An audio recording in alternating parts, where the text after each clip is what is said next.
lagi panik nih karena diteror terus sama para kolektor yang datang ke rumah, ataupun yang kolektor datang melalui WhatsApp, diteror kita sehari bisa 5 sampai 10 WhatsApp dengan nomor yang berbeda-beda.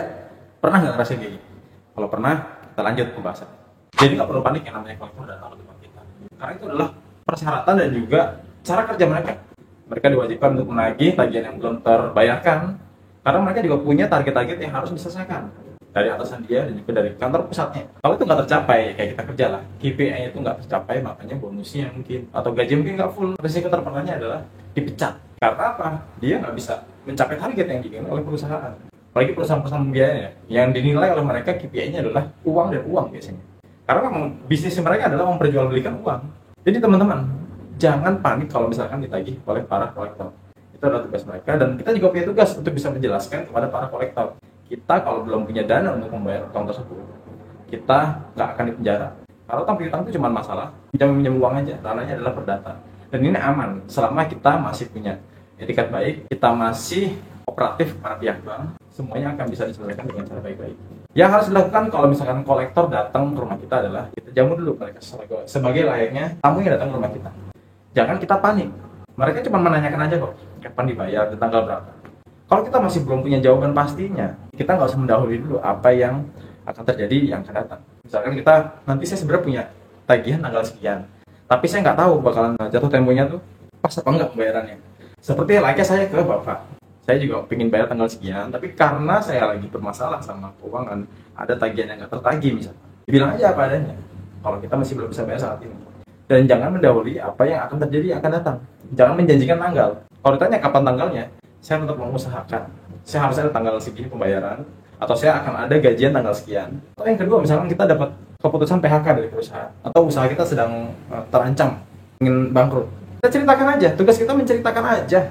Nggak perlu kita menjanjikan tanggal berapa akan bayar, nggak perlu itu. Kalau mereka butuh tanggal berapa mereka nanya, itu karena kebutuhan mereka. Mereka yang butuh untuk memberikan alasan kepada atasannya lagi. Kita juga sama, kita jangan menjanjikan tanggal, kita kasih angan-angan aja. Kira-kira tanggal sekian saya akan ada. Yang terpenting adalah kita selalu negosiasi untuk bayar pokok utangnya aja.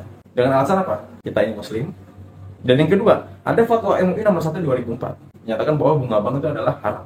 Itu aja udah patokannya. Nggak usah ngomong Al-Quran atau apa, itu udah pasti benar. Tapi kalau kita jadikan itu dalil untuk negosiasi, biasanya agak panjang karena ranahnya ke agama itu biasanya jadi perdebatan yang nggak ada ujungnya. Karena ini logika dengan agama dibenturkan terus biasanya jadi sesuatu yang nggak make sense lah di pikiran mereka. Kita nggak perlu panik kalau kita di WhatsApp dan segala macam.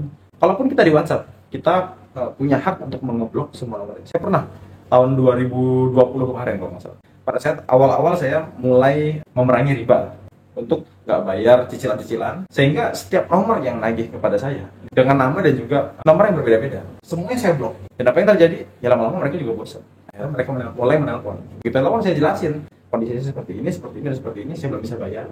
Dan saya sedang mengusahakan untuk membayar utang ini. Nggak perlu panik, nggak perlu takut. Semua bisa diselesaikan dengan cara musyawarah. Dan kalau mereka merasa dirugikan, sebenarnya nggak juga. Kita udah berkali-kali bayar kan sebelumnya. Dan itu udah ada profit yang mereka dapatkan. Paham nggak maksudnya? Misalkan kita sebulan bayar 5 juta. Itu kita secara nggak langsung udah bayar bunganya juga. Dan bunga itu adalah profit yang mereka. Bener nggak? Jadi kita udah mulai bayar utangnya, dan juga udah bayar profit mereka beberapa bulan atau mungkin beberapa tahun yang udah berjalan. Jadi sebenarnya mereka udah dapat untung, tapi karena untungnya ini berhenti tiba-tiba, ya mereka panik. Karena mereka panik, mereka menugaskan karyawan ke lapangan, karyawan lapangan maupun desk collector untuk menagih kita, untuk membuat pikiran kita nih tadi ya tenang, bisa mikirin usaha, mikirin keluarga. Jadi nggak tenang, karena diganggu terus oleh mereka.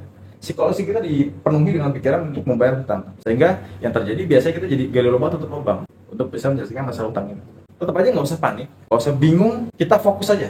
Daripada kita mikirin hutangnya ini kapan bisa terbayar, kita mau ngutang kemana lagi, lebih baik kita stop bayar hutang itu. Selanjutnya kita berfokus memperbaiki pendapatan kita, dan sambil kita lihat aset kita mana yang bisa dijual untuk mempercepat pelunasan hutang ini. Jadi kita tenangnya seperti ini, berpikir bagaimana cara mempercepat kita mendapatkan uang untuk membayar pokok hutangnya, dan juga kita berfokus untuk mendapatkan pendapatan agar pokok hutangnya bisa kita bayar tanpa membayar bunga dan juga dendanya.